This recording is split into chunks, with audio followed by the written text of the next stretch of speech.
Welcome to the Education Corner, a podcast by Education Choices magazine.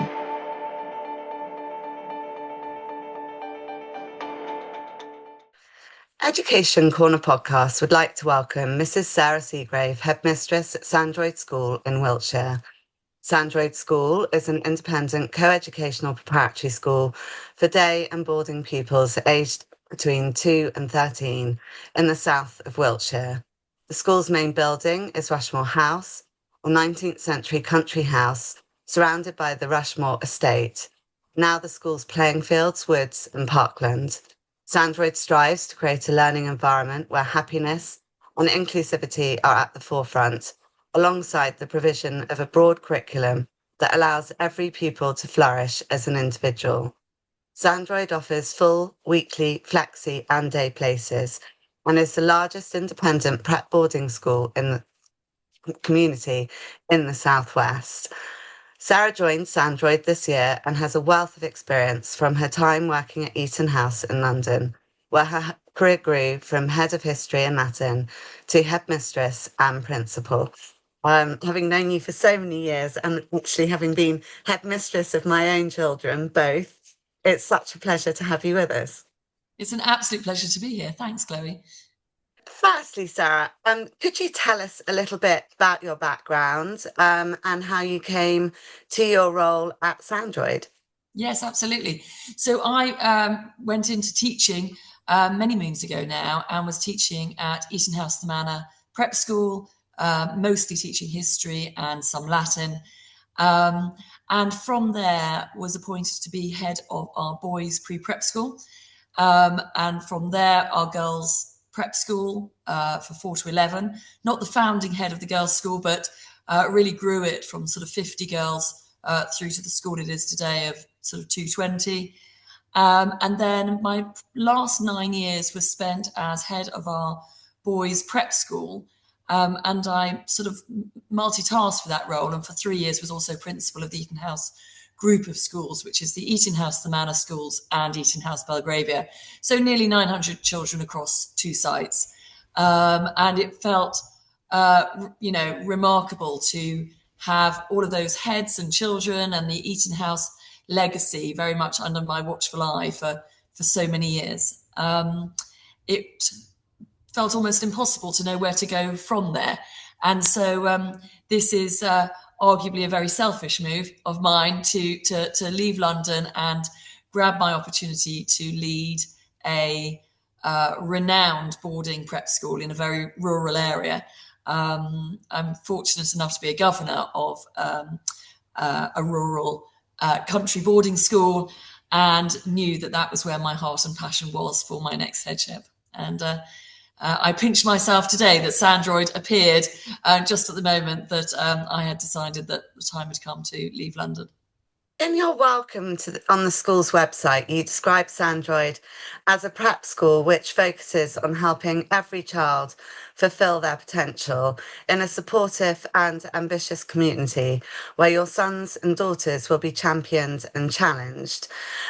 Could you tell us more about these aims and the ethos and how it manifests itself at Sandroyd? Yes, absolutely. In terms of pupil numbers, we're approximately 200 children here, and with 88% of the prep children boarding either flexi or full, we are one big family. And the staff that choose to work at a school like Sandroyd are very emotionally connected with what they do. They see themselves as parents of the children here, working alongside their parents. They see themselves as people that care about the children in the round. And it is that close knowledge and close relationship between pupils and parents that really forms a significant part of the Sandroyd magic. When any child is really known and noticed and valued for who they are, rather than just what they can do, anything can happen. And the mindset of the teachers here to be engaging, being present with the children, really understanding what makes them tick, really trying to pull them out of their comfort zone. I think we talk a lot in education about children having growth mindsets, but staff need them too. And the staff at Sandroyd have a real growth mindset when it comes to the children in their care. They don't put any limits on what children can do, and they will stretch them in all sorts of ways. I think the most significant way the children are stretched here are with their personal skills. And when we look towards those 21st century skills they'll need for the future, the collaboration, the communication, being part of a busy boarding environment really gives the children plenty of opportunities to do that. So whether it's the academic lessons in the classroom, the co-curricular, or the boarding culture of the school, we aim high in all of those respects. Aim high is one of our 3 school rules, along with be kind and be respectful. And we want the very best for all of our children. The difference, I think, that one of the really tangible differences between London prep school life and here at Sandroyd is the fact that we have time and space to actually put all of our hopes and dreams into action. I think many head teachers will of day schools will know how tight that sort of 8:30 till 5 o'clock day can feel in terms of trying to squeeze in everything they want to do with the children. And here, where we've got day children staying till 6:30 and the great majority of the children in the prep school boarding, we really have scope to do so many different things with the children, yet have a very calm, balanced day. And so this is more greenhouse than hothouse. And it is a very fun, relaxed environment. And yet we have the opportunity to aim high in everything we do. And the children do very well. And children do really well. And there are so many measures of what really well means. To me, if our children do really well, they'll be well-rounded, successful, happy 25-year-olds. We have to wait a long time to see that level of success. In the short term, success is children who feel that when they leave us at 13, they've got that strong self-esteem, they know who they are, they understand their strengths and their weaknesses and their foibles, and they are proactive enough and confident enough to make the most of their senior school years and beyond. And the children here, our academic profile is strong. The value added is enormous. We have children coming at very different starting points with us. Some join us at nursery and reception and are fortunate enough to have the Sandroyd journey throughout their early years. Some join us as boarders into year 4 or year 5, for example, and we're picking up on perhaps a different kind of education that they've had before starting at Sandroyd. But whatever their starting point, a significant amount of value is added to their academic profile and their broader profile. And we have great success at senior schools with children going off to the top schools in the country. Marlborough, Eton, Radley, Winchester, Sherborne, all sorts of schools, a wide range of public schools that our children go on to. And as an independent school that is not part of a bigger group, we revel in that independence, and we enjoy the fact that we can really focus on serving the needs of our families, our community, and of providing that really unbiased advice about where we think children would be best placed for their senior years. You also describe our children are afforded time, space, attention to grow and develop in an idyllic setting where they can take advantage of a truly holistic and classical approach to education. Can you tell us more? We've obviously talked before we started, but about the countryside location and facilities and how your children benefit. I think there is something truly magical about the setting. And I have visited a huge number of prep and senior schools in my time. This is my 25th year of headship. To travel up to Sandroyd, you approach the school either via the north or the south lodge drives of Rushmore Park, which is 1,300 acres, and rolling, stunning countryside. And it can take you 7-8 minutes to drive up the drive to the school. The school owns 75 acres in the centre of that park, and we are afforded the most beautiful views across the countryside. We're one of very few, I think there's only a couple in the UK, international dark sky reserves due to the lack of light pollution. And that will tell you something about our rural location. And one of the initiatives I've got going at the moment is to introduce an astronomy society in conjunction with Southampton University, because the sky here is like a Disney movie. I've never seen a sky like it, either in the UK or abroad, for how well you can see the night sky. So a telescope is very much on order, and that is being set up as we speak. For during the day, we use our setting forms a huge part of our outdoor learning curriculum, which is on the timetable through to the end of year 5 and as an activity for 6, 7s and 8s. We've had the nursery children pressing the apples from the nursery garden to make apple juice at the start of term. We've had year 8 children learning how to whittle away and make their own butter knives, and then they've made their own bread in the pupil kitchen, and then they've toasted their bread on our fire pit in our teepee, all as part of that.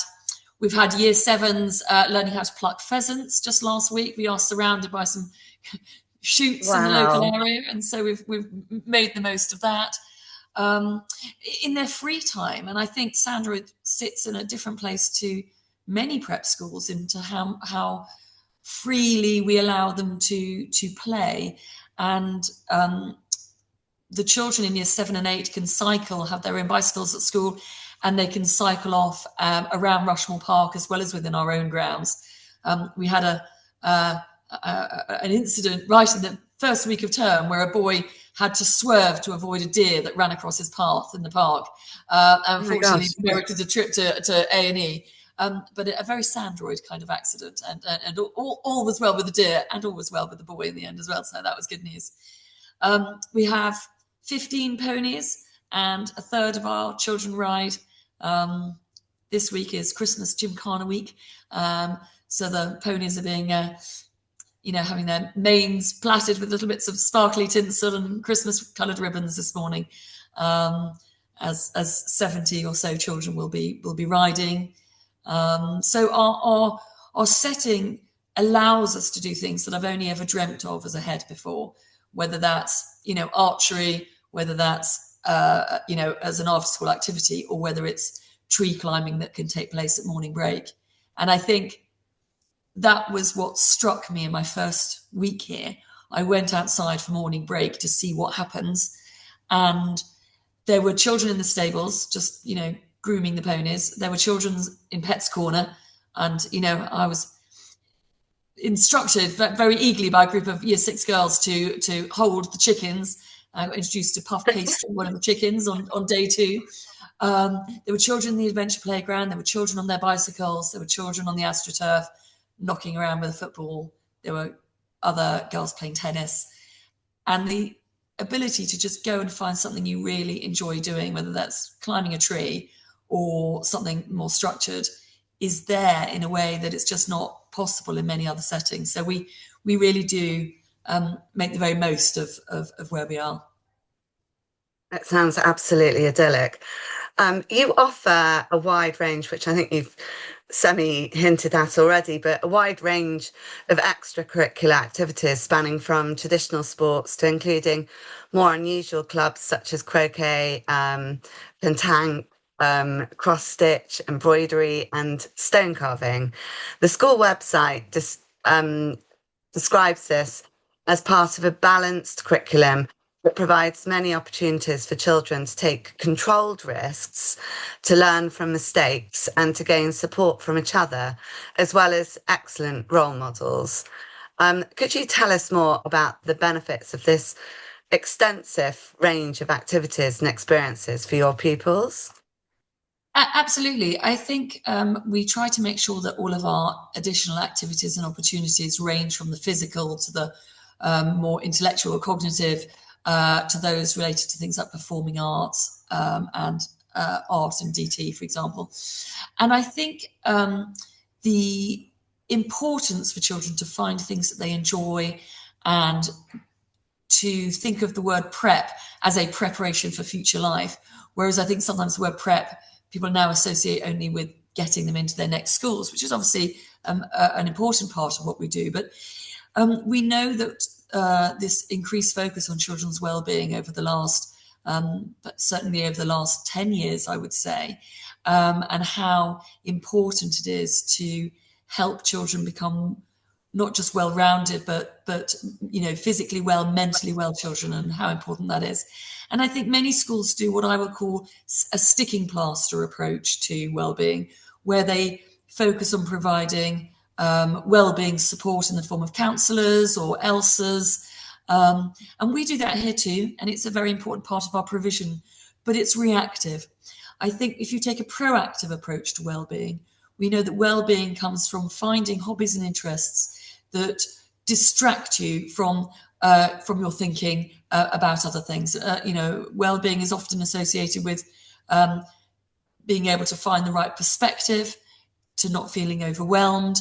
And if you're thinking about your maths test, and then you are, going to an archery session, going to a winter cricket net session, riding your bicycles around the estate, going to a philosophy lesson and debating something that sounds slightly out of the box, something like that, it provides that level of distraction. It provides you with opportunities to find things that you're good at. To me, well-being starts with feeling noticed and loved for and cared for. It starts with having hobbies and interests that play to your strengths and your interests. It starts with having a balanced diet. I often think when we look at tiny babies, parents spend a lot of time thinking about the balance of their day. Have they had some fresh air? Have they napped? Have they had some tummy time? Have they played? And that balanced diet. And I think we need to give it to our children as they get older as well. And our balanced diet here, they have just the same number of academic lessons as schools across the country, but they also have all of these other things.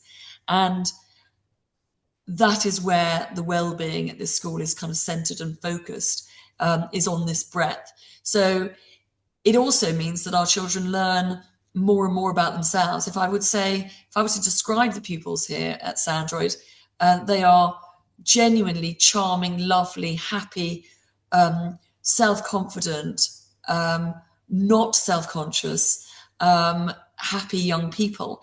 And I think that's partly down to the families that choose the school. It's partly down to the calibre of our teaching staff. And I do think it's partly down to the breadth of our co-curricular offering, because it just allows children to know that there are plenty of things that are just as important as, what's happening in one particular academic lesson. And the fresh air, just have Yes, been, exactly. It's a very healthy outdoor lifestyle. We're fortunate to have, although my waistband is tighter as a result, we're fortunate to have amazing chefs and cooks. We're fortunate enough for the children to have games every single day, as well as these outdoor learning and activities. So it is a school that is, pollution free. It is a school that is where the children are outdoors for, a good couple of hours each day, regardless of the weather.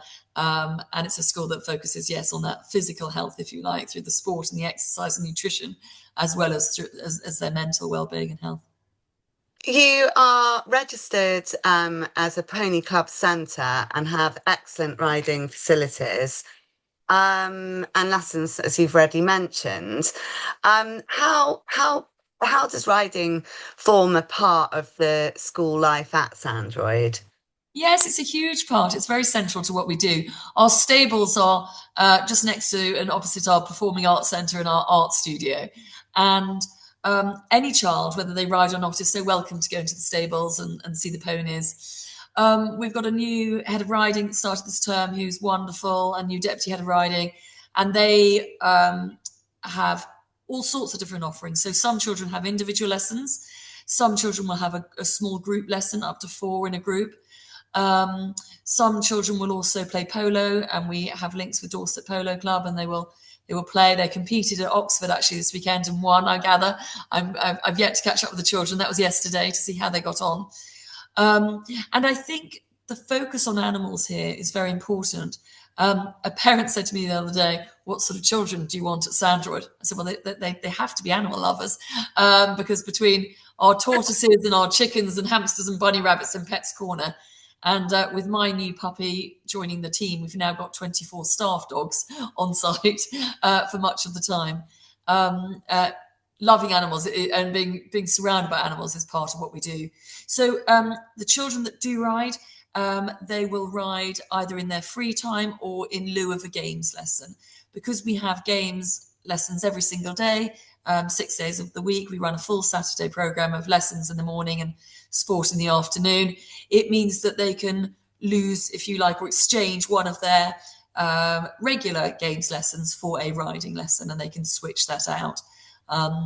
But we are great believers that sports, if we can call it that, like riding, golf, squash, are more minor sports compared to sort of, the standard hockey, rugby, etc., are the kinds of sports and activities that they will take through into adulthood potentially as well as enjoy as children. And again, for their long-term happiness and future, that there's a lot to be said for learning how to ride, learning how to play tennis, learning how to play golf, learning how to play squash. And we do all of that here. Absolutely. And boarding, as you and I have discussed, is an important part of the offering at Sandroyd. You are the largest boarding community across all independent prep schools in the Southwest. Could you tell us more about what boarding life is like at Sandroyd and why boarding is such an important part of what you offer as a school? Absolutely. And it really is the beating heart of the school. So our classrooms are all downstairs and our boarding is all upstairs. And so it's a very kind of cozy feel of going up to bed at the end of the night. As I said, 88% of our children board within the prep school. We obviously got our lovely pre-prep and nursery where the children are day. And of those boarders, some are full and some are flexi. And there is no compulsory boarding at Sandroyd anymore. That changed a few years ago. But there are probably 4 different groups of families that choose Sandroyd for its boarding. There are families who would have always traditionally chosen that boarding prep school environment for their children ahead of going on to boarding senior schools. We've also got a proportion of military and diplomatic families who choose boarding because it fits in for their continuity of education, and they're looking for a boarding school for their whole family, for their sons and daughters to come to, so that they know they've got the kind of coziness, if you like, of having brothers and sisters together. And we've got a number of families that split their time between where we are on the Dorset-Wiltshire border and London. And again, for families with busy lives where they've got, more than one residence, it works well to have the children in one place and to have them here in the countryside. And then we've got, I would say, a growing number of families that just recognise that the gift of a boarding education is probably the best way we can prepare children for the future. So much of our time is spent thinking about this mysterious future. The world is very fast-paced of change at the moment. And I think what we know, there's a lot we don't know, the impact of AI, what kind of jobs these young children will have in the future, the fact that they'll probably have 3 different careers, unlike perhaps people of my generation who typically had 1, possibly 2. And so the very best skills, we touched on them earlier, of collaboration, of communication, critical thinking, creativity, a Sandroyd boarding education is the very best setting and environment to develop those. You don't develop grit and resilience and communication skills by talking about them in a PSHE lesson. You develop them by living alongside other children, by getting fully involved in all aspects of school life. And so those are probably the 4 different kinds of families, and obviously there'll be crossover between them as well, that choose to board at Sandroyd.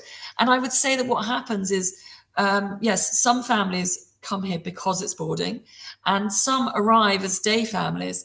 And when they see the power and benefit of the boarding element of school life, they then pick it up, perhaps through flexi boarding and building from there. And I would say at the moment, our boarding numbers are as high as they are out of, that fear of missing out. Children want to be here to do everything that is on offer. Our day children can stay, and most of them do, till 6:30 anyway. And so they're here for the activities and tea and prep. But the free time, depending on the age of the children, from 6:30 to 8, depending on when bedtimes fall, etc., is where a lot of these soft skills, these interpersonal skills, develop. And it's just great fun to see the children from my perspective as head, how deeply I've got to know the children in the 11, 12 weeks that I've been here is quite extraordinary. The conversations over breakfast, the chatter in the boarding house in the evening is an opportunity for the staff to know the children inside out. And that has real positive impact in double geography on a Wednesday morning, as well as at, 7 o'clock, 8 o'clock when you're putting children to bed at the end of the day. Sounds lovely. Pastoral and wellbeing support is a crucial part for your school life, especially obviously for the boarders. And the school website states, we have a full programme in place that aims to develop wellbeing, resilience, and positive mental health for both staff and pupils. How do you support students who may be struggling and promote positive mental health and well-being throughout school life? So, as I mentioned, I think there are two ways of approaching well-being and mental health. There's the more reactive way, and there's also the proactive way. So we have a lovely well-being hub here, a fantastic school counsellor, a number of staff who are trained ELSAs, and our school nurses and matrons and house parents, overseen by Ed Thompson, who's our deputy head wellbeing. They provide all the necessary care and support that children might need at any stage within their time here at Sandroyd, whether that's children with a long-term medical condition, whether it's children going through a short period of anxiety, whether it's children that need some extra support with navigating social interactions. We've got a really terrific dedicated team, and as needed, supported by our SEND department as well. We've also got, and this is where I think is absolutely critical in any school, is the main body of staff, whether they're teaching staff or support staff, who really care about the children and who are given enough time in their day to be able to react to any little nuances or changes they see in a child's presentation. I think because the days are long and so many bored, it's very easy for us to see if the kind of twinkle has fallen out of a child's eye, and to step in and support them even before they realise that they need support. So we are a family here. We wrap our arms around the children and we look after them as if they were our own. And I think the children really believe in that and know that to be the case. It is not just a sort of a bolt-on wellbeing department. It is a thread that runs through all aspects of Sandroyd life. And, I think we all know instinctively that children can't do anything in life unless they feel secure and safe. And that kind of happiness that I would call contentment, of feeling at ease in their environment is incredibly important part of that, as is our breadth of offering, which we've spoken quite a lot about already this morning. But I think that if the children have so many different aspects to their day and so many different strengths on which they can pull, that creates a balance. We have a very measured day here. The children, I realized how much I used to tell children to hurry up, and we don't need to do that here. There is time and space. And we also allow the children to be children, and that is incredibly important as well. We don't ask them to be grown up before their time. Children are going to have, 80 years probably of being an adult, children that are born today. And so we allow them to be children, and we allow them time to enjoy the Sandroyd magic bubble of happiness for as long as they can. And that helps too. Many parents are increasingly interested. It's a conversation we have through the consultancy constantly, in how students are prepared for life beyond academic results. And I think Sandroyd really probably is going to be an example of how you can support the children and prepare them for life as well as the academics. And on your website, you state, We're repeatedly told that our pupils are better prepared to face the demands of senior schools successfully, not just in their academic abilities, but just as importantly in the vital soft skills of confidence, resilience, and self-motivation. How do you support your students to develop these skills and equip them for life beyond Sandroyd in particular? I think that a good prep school needs to be looking after children in the present, but with always a firm eye on the future. And we see ourselves at school as very much part of the pit stop crew, if you like, as they journey around their track of life. You know, we're here to support them in every way we can. I'm a great believer in doing things rigorously and properly. And so whether we're playing a rugby match, whether we're in the middle of a history lesson, whether we are eating breakfast together, we are trying to do things at the highest possible level. We're trying to make sure that our children understand how important it is to aim high, both in their own behaviour and their own approaches, learning how to hold themselves accountable. If we look at successful adults, they're able to hold themselves accountable. They're not just being told what to do by parents or by perhaps their senior in a workplace. They are holding themselves accountable. So we help children develop strong self-esteem. We help children to be honest with themselves and hold themselves accountable for what they do. We encourage them to take risks and to explore new opportunities. We give them plenty of choices, so they start to realize that they are in charge of their lives to a certain extent, and how well they do will be down to how much effort and engagement they show in all of those activities. Our boarding community here and our co-curricular approach means that they have this huge opportunity to learn about themselves in all sorts of different contexts. They might be brave in a science lesson because they are playing to their strengths, but they may be less brave the first time they get on a pony. They may be a confident cricketer and a confident squash player, but they may not be so confident standing on stage. And we just had the production of Beauty and the Beast with our year 8s the other day. And I think, I encourage all of our children to be kind. I encourage them also to be empathetic. We know that that's an important skill for them to have going forward. But I also encourage them to be forgiving. The world is not perfect, and it's not full of perfect people. And we should both aim high and be forgiving and understanding of each other. The most important, or some of the most important things I can develop in the children here at Sandroyd are those soft skills, are those personal skills. And I think actually in many schools, the structure of the day doesn't allow children a chance to put those into action of their own accord. They're moving from one supervised activity or lesson to another, whereas here there are multiple moments in the day where the children are making choices about what they do and making choices about how they do them. And that in itself gives them an opportunity each day to put into practice what we're teaching them. And that is how learning really occurs deeply and truly, and will take them forward into life beyond school. When they leave Sandroyd, your pupils go on to top schools across the country. We've already talked about it privately, but with your most popular recent destinations, including Marlborough, Sherborne and Eton, and I think you even mentioned Winchester and a number of others. How do you support students and families when choosing senior schools and throughout the admissions process? So that's very much my remit, to hold families' hands through that process. Some families will have a very clear idea of what they're looking for. Others will come with much more of a blank canvas.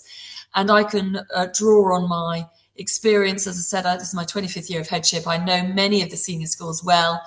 And when we're looking at senior schools for our children, we're looking at what's going to suit them at 13, but also what's going to be right for them at 18. And I think that's very important.